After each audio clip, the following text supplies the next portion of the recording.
லொல்லு சபா புகழ் சேஷு அவர்கள் மாரடைப்பு காரணமா இன்னைக்கு ஹாஸ்பிட்டலில் அட்மிட் ஆகியிருக்காரு அப்படிங்கிற ஒரு நியூஸ் வெளியாகி எல்லோருக்குமே மிகப்பெரிய ஒரு சோகத்தை ஏற்படுத்தியிருக்கு. அவருக்கு என்னாச்சு அப்படிங்கிறதான் இந்த ஒரு வீடியோவில் நம்ம பார்க்க போகிறோம். விஜய் டிவியில் ஒளிபரப்பாகி வந்த லொல்லு சபா நிகழ்ச்சியின் மூலயமா மக்கள் மத்தியில் மிகப்பெரிய வரவேற்பு பெற்றவர் தான் சேஷு. அந்த ஒரு நிகழ்ச்சியில் இவர் பண்ணாத காமெடியே கிடையாது. குறிப்பாக இவரோட பாடி லாங்குவேஜாக இருக்கட்டும், இவரோட ஸ்லாங்காக இருக்கட்டும், இவர் போடக்கூடிய கெட்டப்பாக இருக்கட்டும், எல்லாருக்குமே அவ்வளவு பிடிக்கும்.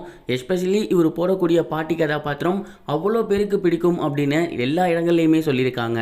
லொல்லு சபா நிகழ்ச்சிக்கு அப்புறம் ஏராளமான படங்கள் பண்ணியிருந்தாரு. குறிப்பா இவர் சந்தானத்தோட நிறைய படங்கள் பண்ணியிருக்காரு. இவர் சந்தானத்தோட பண்ணியிருந்த A1 படம் மிகப்பெரிய வெற்றி பெற்று இருந்துச்சு.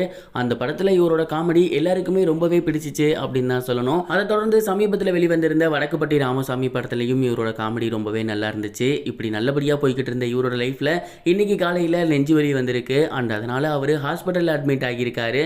இதை கொஞ்சம் கூட யாருமே எதிர்பார்க்கவே கிடையாது. இந்த ஒரு விஷயம் சோசியல் மீடியாவில் வெளியானதுக்கு அப்புறம் ஆக்டர் சந்தானம் அவர்கள் உடனடியாக ஃபர்ஸ்ட் ஆஃப் ஆல் ஃபோன் பண்ணி பேசியிருக்காரு. ஏன் அப்படின்னா ஆக்டர் சந்தானம் அவர்கள் விஜய் டிவிலேருந்து வந்தவர் தான். அவரும் லொல்லு சபால ஏகப்பட்ட விஷயங்கள் பண்ணியிருக்காரு. அண்ட் அந்த ஒரு டைம்ல இருந்தே இவங்க ரெண்டு பேரும் க்ளோஸ் ஃப்ரெண்ட்ஸாக இருந்திருக்காங்க.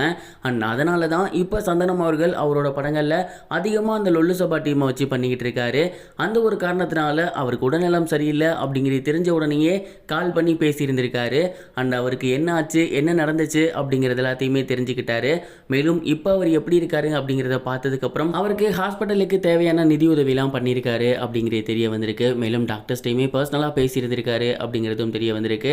கூடிய சீக்கிரமே அவரை நேரடியாக போய் பார்க்குறேன் அப்படிங்கிற மாதிரியும் சந்தானம் அவர்கள் சொல்லியிருந்தாராமா.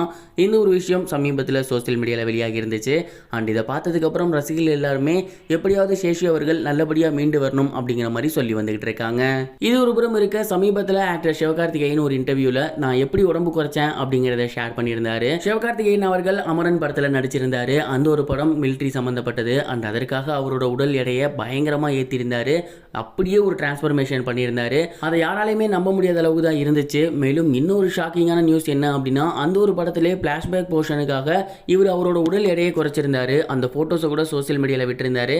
அதை பார்த்துட்டு எல்லாத்துக்குமே பயங்கரமான ஷாக். ஏன்னா இப்போதான் அவரை அந்த மாதிரி ஒரு டிரான்ஸ்ஃபர்மேஷனில் பார்த்தோம். இப்போ திடீர்னு ரெமோ ஸ்டைலில் இருக்காரு அப்படின்னு எல்லாருக்குமே தோணிருந்துச்சு. அண்ட் அதுக்கு சிவகார்த்திகேயன் அவர்கள் என்ன சொல்லியிருந்தாரு அப்படின்னா, நான் வெயிட் ஏற்றணும்னு நினைக்கிறப்ப சிக்கன் ப்ளஸ் முட்டை இது ரெண்டை தான் அதிகமாக சாப்பிட்டேன். அப்போ நல்லாவே உடம்பை ஏற்றிட்டேன். அதே மாதிரி வெயிட் லாஸ் பண்ணணும் அப்படிங்கிறப்ப நான் மீனை அதிகமாக எடுத்துக்கிட்டேன். மீனை பொரிச்சு சாப்பிட மாட்டேன், குழம்புல போட்ட மீன் தான் எடுத்துப்பேன். அது மட்டும் இல்லாமல் ஸ்ட்ரிக்ட் டயட் இருந்தேன், அதனால தான் வெயிட் லாஸ் பண்ணியிருந்தேன் அப்படின்னு சொல்லியிருந்தாரு. அந்த ஒரு விஷயம் இப்போ சோசியல் மீடியாவில் வைரலாக போய்கிட்டு இருக்கு. இது வரைக்கும் கனெக்டிங் டிவிக்கு சப்ஸ்கிரைப் பண்ணனா மறக்காமல் சப்ஸ்கிரைப் பண்ணிக்கங்க. உடனடி அப்டேட்ஸ் பெறுவதற்கு நோட்டிஃபிகேஷன் பெல்லையும் கிளிக் பண்ணிக்கங்க.